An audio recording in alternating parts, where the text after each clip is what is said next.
அடுத்த நாள் காலை செண்பகம் பிஸியாக ஸ்கூலுக்கு தேவையான அனைத்தையும் எடுத்து வைத்துக் கொண்டிருந்தாள். அவள் அவ்வளவு வேகமாக அப்ளிகேஷன் ஃபார்மை ஃபில்அப் செய்வதைக் கண்டு ஆச்சரியமடைந்தாள் அனன்யா. அப்போது செண்பகத்திடம், அம்மா, உங்களுக்கு நாங்க ரொம்ப தொந்தரவு செய்யறோம்னு நினைக்கிறேன் என்று கூற, அதற்கு அவளோ, இதுதானமா எனக்கு சந்தோஷம். உங்களுக்கு நிறைய வேலை இருக்குன்னு எனக்கு தெரியும். அதனாலதான் எல்லாத்தையும் நானே பாத்துக்கிறேன். அது மட்டும் இல்லாம சித்தார்த் தம்பியும் என்ன இந்த வேலையை தான் பார்க்க சொல்லிருக்கு என்றாள். மித்ரன் சித்தார்த்தின் ஸ்கூலில் தான் படிக்க போகிறான் என்பதால் அனன்யாவின் மனம் சிறு ஆறுதல் அடைந்தது.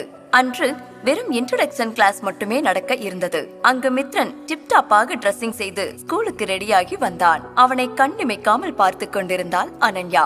அதற்கு அவன், என்னம்மா என்ன அப்படி பார்த்துட்டே இருக்கீங்க என்று கேட்க, இல்லடா தங்கம், இன்னைக்கு ஃபர்ஸ்ட் டைம் ஸ்கூலுக்கு போக இவ்ளோ கியூட்டா ரெடியாகி வந்து நிக்கிறத பார்த்து மம்மி ரொம்ப ஹாப்பியா இருக்க என்று கூறி அவனை அணைத்துக் கொண்டு முத்தமிட்டாள். தன் அம்மா முகத்தில் மகிழ்ச்சியை கண்டவன் மேலும் மகிழ்ச்சி அடைந்தான். பின் அனன்யா மித்ரனுக்கு சில அட்வைஸ்களை கொடுத்தாள். அப்போது சித்தார்த் அங்கே வர அவனிடம், ரொம்ப தேங்க்ஸ் என்றாள் அனன்யா.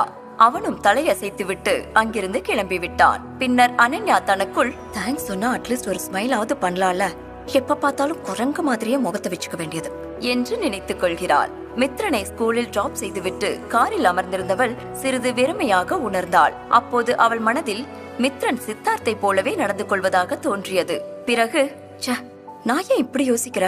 சித்தார்த் எப்படி மித்ரனோட அப்பாவா இருக்க முடியும்? ஒருவேளை மித்ரன் சித்தார்த் கூடவே இருக்கிறதுனால எனக்கு அந்த மாதிரி தோணுதுன்னு நினைக்கிறேன் என்று தன்னை தானே அமைதிப்படுத்திக் கொண்டு ஆபீஸிற்கு கிளம்பினாள். நீண்ட நாட்களுக்கு பிறகு மிகவும் சந்தோஷமாக உணர்ந்தாள் அனன்யா.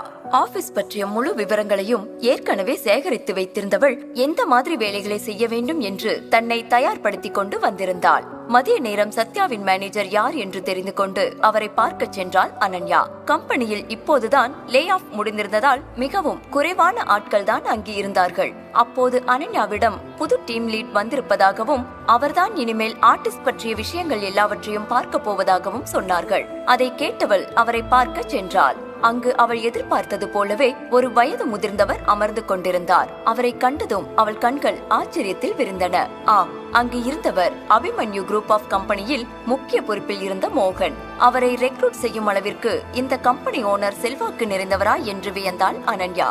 பின்னர் அவளை கண்டதும் உள்ளே அழைத்தார். இருவரும் பேசிக்கான விஷயங்களை பேசி முடித்தனர். அதற்கு மேல் நேரத்தை வீணடிக்க விரும்பாமல் அனன்யா, சார், நான் ஆர்டிஸ்ட் சத்யாவுக்கு ஏஜென்டா இருக்கலாம்னு டிசைட் பண்ணிருக்கேன்.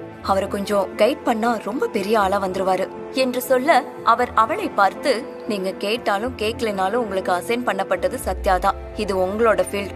சோ இறங்கி கலக்குங்க. All the best. ஆர்டிஸ்ட் விஷயத்துல ஏதாவது ப்ராப்ளம்னா எப்ப வேணாலும் என்ன கான்டாக்ட் பண்ணலாம் என்று கூறினார். தேங்க்யூ சொல்லிவிட்டு அங்கிருந்து கிளம்பியவள் தனக்கு எல்லாமே பாசிட்டிவாக நடப்பதை நினைத்து ஆச்சரியப்பட்டாள். ஆனால் மோகனின் மனதில், டேவிட்டை தாண்டி இவ எப்படி சத்யாவை சமாளிக்க போறான்னு தெரியல என்ற எண்ணம் இருந்தது. பின்னர் அங்கிருந்து பிராக்டிஸ் ரூமிற்கு சென்றாள் அனன்யா.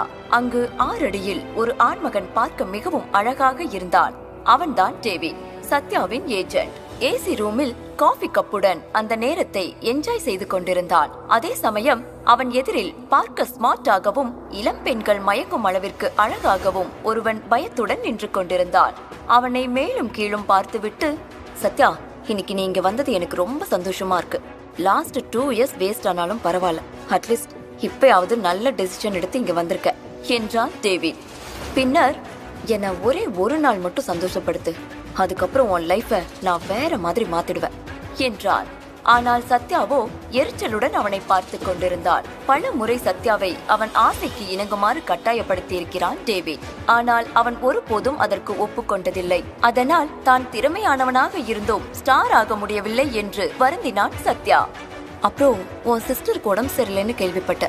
நீ மட்டும் என்ன நல்லா கவனிச்சுக்கோ.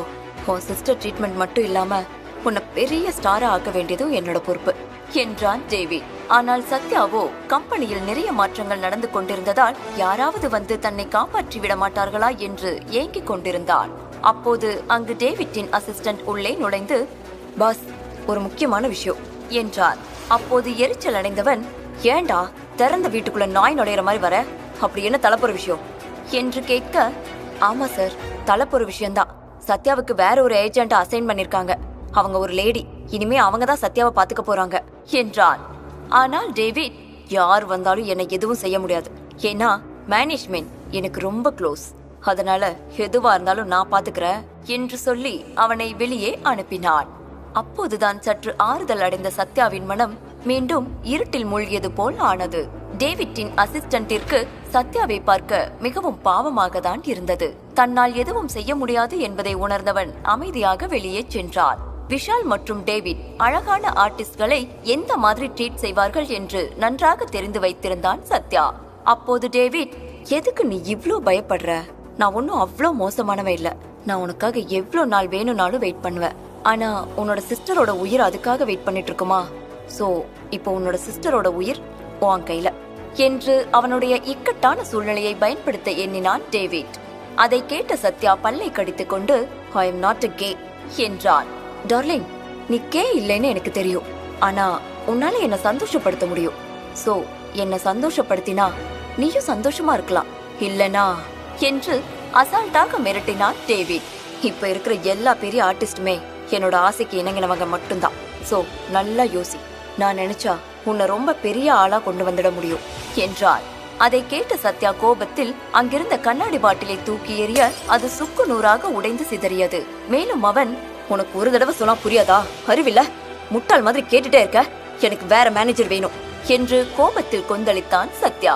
அதற்கு டேவிட், டேய், ஓனரே என் ஃப்ரெண்டு தான், அப்புறம் வேற யார் வந்தா எனக்கு என்ன? நான் அங்க என்ன சொல்றனோ அதுதான் இங்க நடக்கும், புரியுதா? ஒழுங்கா நான் சொல்றதை கேட்டு நடந்துக்க என்றார். அதை கேட்ட சத்யா அதிர்ச்சியில், எங்க திறமைக்கெல்லாம் வேலையே இல்ல, இதுக்கப்புறம் என்ன செய்ய போறோம் என்று யோசித்து சிலை போல் நின்று கொண்டிருந்தான். அங்கு நடந்த அனைத்தையும் கேட்டுக்கொண்டிருந்த அனன்யா திடீரென்று கதவை திறந்து உள்ளே வந்தாள். சத்யா பெரிய ஸ்டாராக வராததற்கு இவ்வளவு சீப்பான காரணம் இருக்கும் என்று அவள் ஒரு பொழுதும் நினைக்கவில்லை. அப்போது அவளை கண்டவுடன், ஹே, யார் நீ? இங்க எதுக்கு வந்த? பர்மிஷன் இல்லாம உள்ள வரக்கூடாதுன்னு தெரியாதா? மேனஸ் இல்ல என்று கேட்டாள். மேனஸ் பத்தி நீ எனக்கு சொல்லித்தரியா? இருடி, உன்னை வச்சு செய்யற என்று நினைத்து கொண்டாள் அனன்யா. அப்போது சத்யா இவளாவது தன்னை காப்பாற்றுவாளா என்ற ஏக்கத்துடன் நின்று கொண்டிருந்தாள். உள்ளே வந்த அனன்யா அவனை பார்த்து முறைத்து கொண்டு நிற்க, அதை பார்த்த டேவிட், ஹேய், உன்கிட்டதான் கேக்குற, யார கேட்டு உள்ள வந்த என்றார். அதற்கு அவள், சார், நான் இங்க நியூவா ஜாயின் பண்ணிருக்கேன். சம் சேஞ்சஸ்க்காக உங்களோட சைன் சில டாக்குமெண்ட்ஸ்ல தேவைப்படுது என்றாள். அதை கேட்டு கோபம் வந்தாலும் தன்னை அமைதிப்படுத்திக் கொண்டான் டேவிட். புதிதாக ஒரு எம்ப்ளாயி வந்திருக்கிறாள் என்றால் அது கம்பெனிக்கு பின்னால் இருக்கும் பெரிய முதலாளியால் மட்டுமே தான் முடியும் என்று யூகித்துக் கொண்டான். பின்னர் அவன் அவளை பார்க்க, அவளோ சேரில் சாவகாசமாக அமர்ந்து கொண்டு, சார், நீங்க இதுல சைன் மட்டும் பண்ணி கொடுத்தீங்கன்னா நான் கிளம்பிடுவேன், இல்லைனா மறுபடியும் உங்களை டிஸ்டர்ப் பண்ண வேண்டியிருக்கும் என்றாள். அதை கேட்டு கோபம் கொண்டாலும் தன்னை அமைதிப்படுத்திக் கொண்டு சத்யாவை பார்த்தாள். பின்னர் அவளை அங்கிருந்து அனுப்ப நினைத்தவன் வேறு எதுவும் சொல்லாமல் டாக்குமெண்ட்ஸ் அனைத்திலும் சைன் செய்து கொடுத்தான். அதை பார்த்து சிரித்துவிட்டு அனன்யா நக்கலாக நன்றி சொல்லி அங்கிருந்து கிளம்ப ஆயத்தமானாள். டேவிட்டிற்கும் மிகவும் மகிழ்ச்சியாக இருந்தது. ஆனால் சத்யாவோ மிகவும் வருத்தப்பட்டான். இருந்த ஒரு சான்ஸும் போச்சே என்று எண்ணியவன், இதுக்கு மேல இந்த பொறுக்கி ஏதாவது செஞ்சா அவனை கொன்னுடலாம் என்று நினைத்தான். அதே சமயம் அனன்யா சத்யாவை பார்த்து, சத்யா, நீயே அங்கே நின்னுட்டு இருக்க, இங்க வா என்று அழைத்தாள். அதிர்ச்சி அடைந்த சத்யா என்ன செய்வதென்றே தெரியாமல் இருந்தான். டேவிட்டுக்கும் அதே நிலைமைதான். ஹே, என்ன சொல்ற நீ? அவன் எதுக்கு உன் கூட வரணும் என்று கேட்டான். அதற்கு அவள், பாஸ், நான் தான் இங்க நியூ எம்ப்ளாயி. எனக்கு சத்யாவை தான் அசைன் பண்ணிருக்காங்க. உங்களுக்கு ஏற்கனவே நியூஸ் வந்திருக்கணுமே பாஸ், அது தெரியாம ஏன் இப்படி லூஸ் மாதிரி பேசிட்டு இருக்கீங்க என்றாள் நக்கலாக. அதனை கேட்டு கோபமடைந்த டேவிட், என்ன சொல்ற நீ? சத்யா என்னோட ஆளு. நீ வந்து உன் டீமுக்கு கூட்டிட்டு போறேன்னு சொன்னா நான் உடனே ஓகே சொல்லிடுவனா என்றார். இங்க பாருங்க மிஸ்டர், நீங்களும் சத்யாவை என் டீமுக்கு அனுப்ப ஓகே சொல்லிதான் அக்ரிமெண்ட்ல சைன் பண்ணிருக்கீங்க என்றாள். அதை கேட்டு, நீ என்ன ட்ரிக் பண்ணி ஏமாத்திட்ட, அதனால அதெல்லாம் என்னால ஒத்துக்க முடியாது என்றான் டேவிட். அதற்கு அவள், சார், நான் ஏற்கனவே உங்ககிட்ட சொன்னேன், நீங்க அதை கண்டுக்கல, சோ என்னால எதுவும் செய்ய முடியாது என்றாள். அப்போதுதான் கண்மூடித்தனமான ஆசையில் தவறு செய்ததாக உணர்ந்தான் டேவிட். அனன்யா, என்னதான் கம்பெனி டாக்குமெண்ட்ல சைன் பண்ணிருந்தாலும் சத்யாவை நான் தான் ரொம்ப நாளா கைட் பண்ணிட்டு இருக்கேன், அதனால அவனை விட முடியாது என்றான் டேவிட். மிஸ்டர் டேவிட், கொஞ்சம் ப்ரொஃபஷனலா நடந்துக்கோங்க. நீங்க பாசம் வச்சு பிரியறதுக்கு இது ஒண்ணு உங்க குடும்பம் இல்ல. டீம் லீட் தான் என்ன சத்யாக்கு அசைன் பண்ணாங்க. சோ உங்களுக்கு ஏதாவது பிரச்சனைனா அவர்கிட்ட போய் பேசிக்கோங்க. இப்ப நாங்க கிளம்புறோம் என்றார். அப்போது டேவிட் முன்னால் வந்து நின்று கொண்டு, அவ்வளவு ஈஸியா நீங்க சத்யாவை இங்கிருந்து கூட்டிட்டு போயிட முடியாது. கொஞ்சம் வெயிட் பண்ணுங்க, நான் உங்ககிட்ட கொஞ்சம் பேசணும் என்றான். ஓகே, நான் வெயிட் பண்றேன் என்று சோஃபாவில் அமர உட்கார்ந்து டீயை குடித்துக் கொண்டிருந்தாள் அனன்யா. அப்போது அங்கு நின்று கொண்டிருந்த சத்யாவின் கையில் ரத்தம் வழிந்து கொண்டிருந்தது. அதை கண்டவள், உங்க கையில ரத்தம் வருது என்று தன்னுடைய ஹேண்ட்பேக்கில் இருந்து பேண்டேடை எடுத்துக் கொடுத்தாள். வாழ்க்கையே ரத்த வெள்ளமாக இருப்பதால் தன் கையில் வழியும் சிறிய ரத்தம் அவனுக்கு பெரியதாக தெரியவில்லை. பின்னர் டேவிட் யாருடனும் போனில் பேசிக் கொண்டிருந்தான். அப்போது அவன் முகம் மாறியது. என்ன நடந்திருக்கும் என்பதை உணர்ந்த அனன்யா, ஓகே மிஸ்டர் டேவிட், உங்களுக்கு தெரிய வேண்டியதெல்லாம் தெரிஞ்சிருக்கும்னு நினைக்கிறேன். சோ இப்ப நான் சத்யாவை கூட்டிட்டு இங்கிருந்து கிளம்புறேன் என்றாள். மீண்டும் தடுத்தவன், இவ்வளவு நாளா நான் அவனை ட்ரெயின் பண்ணி வச்சிருக்கேன். சோ அவ்வளவு ஈஸியா அவனை விட்டு கொடுக்க முடியாது. அவனுக்கு பதிலா நான் உங்களுக்கு ஆக்டர் திலீப்பை தரேன் என்றான். நிஜமாவா சொல்றீங்க என்றாள் அனன்யா. திலீப் டேவிட்டின் உறவினர்.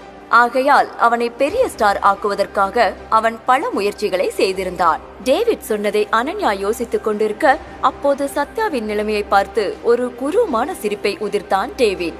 அப்போது அனன்யா, நீங்க கொடுத்தது உண்மையாவே ரொம்ப ஃபென்டாஸ்டிக் டீல். ஆனா எனக்கு அது வேண்டாம். உங்களுடைய ஸ்டாஃப்ஸ நீங்களே வச்சுக்கோங்க, எனக்கு சத்யா மட்டும் போதும் என்று சொன்னாள். அதற்கு டேவிட், நான் இந்த கம்பெனில எவ்வளவு பெரிய ஆள்னு உங்களுக்கு தெரியல. தேவையில்லாம என்ன பகைச்சுக்காதீங்க, பின்னாடி ரொம்ப வருத்தப்படுவீங்க என்று மிரட்டும் துணியில் சொன்னான். அதற்கு அனன்யா, அப்படியா மிஸ்டர் டேவிட், என்னால என்ன பண்ண முடியும்னு நான் உங்களுக்கு காட்டுறேன். உங்களால என்ன பண்ண முடியும்னு முடிஞ்சா நீங்க பாத்துக்கோங்க என்று சொல்ல, உடனே சத்யாவை பார்த்து மிரட்ட ஆரம்பித்தான். அதனை கண்டு கொள்ளாத சத்யா, உன்னை தவிர நான் வேற யார வேணும்னாலும் ஃபாலோ பண்ணுவேன் என்று சொல்லி வெளியே வந்தவன் வேண்டும் என்றே கதவை வேகமாக சாத்தினான். அதை கண்ட டேவிட், இப்படி திமிரா பண்ணிட்டு போனா நிச்சயம் அனுபவிப்பீங்க என்று கத்திக் கொண்டிருந்தான். அதை கண்டு கொள்ளாதவர்கள் அனன்யாவின் கேபினுக்கு சென்றனர். அங்கு அனன்யா சத்யாவின் காயத்திற்கு மருந்திட்டாள். பின்னர் அவள் சத்யாவிடம், இனிமே நான் தான் உன்னுடைய ஏஜென்ட், என்கிட்ட எதுவா இருந்தாலும் வெளிப்படையா சொல்லணும், அதுதான் நமக்கு ஹெல்ப் பண்ணும் என்றாள். நான் உன்கிட்ட சில விஷயம் கேட்கவா என்றாள் அனன்யா. அதை கேட்டவன் சரி என்றான். அவனது பயோடேட்டா மற்றும் பல டீடைல்ஸ்களை கேட்டு தெரிந்து கொண்டாள். பின்னர் கடைசியாக அவள், சரி பெட்ரூம் சீன்ல நடிச்சிருக்கியா என்றாள். இப்படி ஒரு கேள்வியை எதிர்பார்க்காதவன் என்ன சொல்வதென்று தெரியாமல் இல்ல என்று பதிலளித்தான்.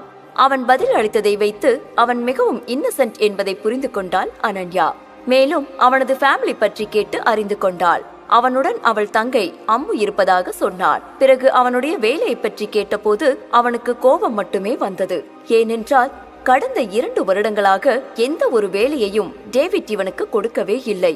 அதை கேட்ட அனன்யா, உனக்கு வேலையும் சரியா இல்ல, அப்புறம் செலவுக்கு என்ன செய்வ என்று கேட்டாள். அதற்கு அவன், ஏதாவது கிடைக்கிற பார்ட் டைம் ஜாப் பண்ணுவேன் என்றான். ஆமா, நீ எதுக்கு பார்ட் டைம் ஜாப் எல்லாம் பண்ற?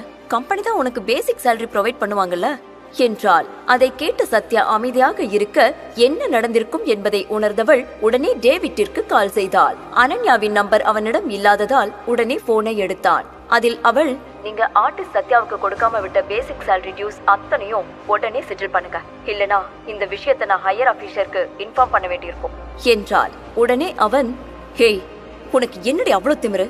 வந்ததுல இருந்து நானும் பாத்துட்டே இருக்க, ஓவரா போற, ஒழுங்கா பொழைச்சுப்போ, இல்லனா நான் என்ன பண்ணுவேன்னு எனக்கே தெரியாது என்றான். அதற்கு அவள், ஓ இஷ்டம், அப்புறம் வருத்தப்படாத என்று காலை கட் செய்தாள். காலை கட் செய்த 10வது நிமிடம் டேவிட்டிடமிருந்து கால் வந்தது. அட்டன் செய்தவளிடம், ஆள் தெரியாம மோதுற, அப்புறம் காணாம போயிடுவேன் என்று மிரட்டினான். அதற்கு அவள், டேய், உன்னால முடிஞ்சதை பாத்துக்கடா என்று கெத்தாக சொன்னாள். டேவிட்டை மீறி அனன்யா சத்யாவை ட்ரெயின் செய்து பெரிய ஆர்டிஸ்டாக மாற்றுவாளா? தெரிந்து கொள்ள இப்போதே பாக்கெட் எஃப்எம்மில் ரகசிய ஸ்நேகிதனை தமிழ் கதையை கிளிக் செய்து அடுத்த எபிசோடை கேளுங்கள்.